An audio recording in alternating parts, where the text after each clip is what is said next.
Magandang araw sa inyong lahat. Ako nga pala si JB Bandrang, Grade 11 Yums mula sa Golden State College. At ang aking ibabahaging kwento ngayon ay ang epiko ni Gilgamesh.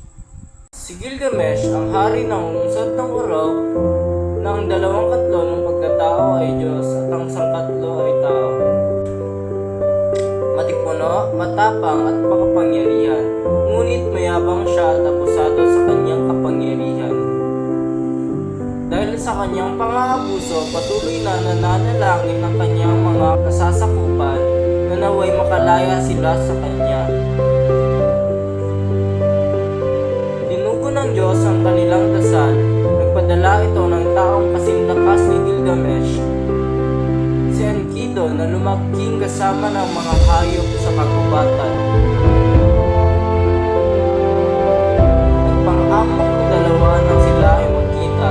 Nanalo si Gilgamesh, ngunit sa bandang huli ay naging matalik silang magkaibigan.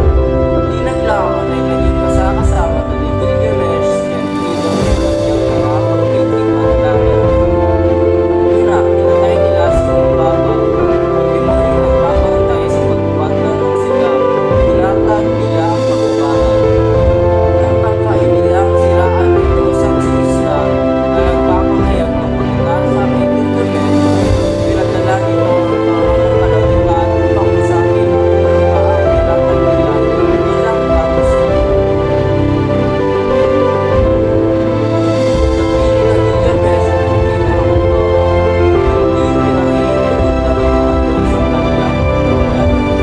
Pagkaalam kaya, pinagda nilang dapat pumatay ang isa sa kanila.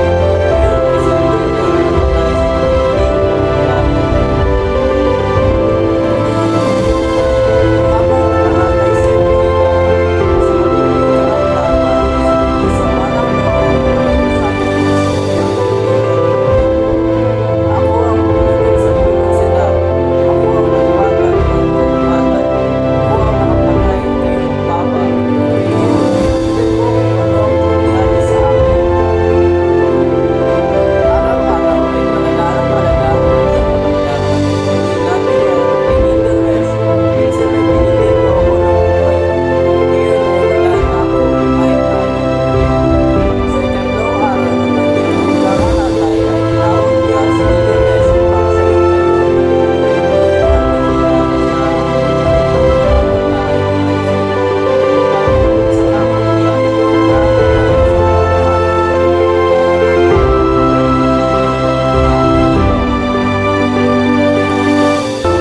nagustuhan ako ng pamangkin ng Diyos. Mamamatay akong kahiyahiyan. Hindi ako mamamatay ngunit makapanamatay sa kanila.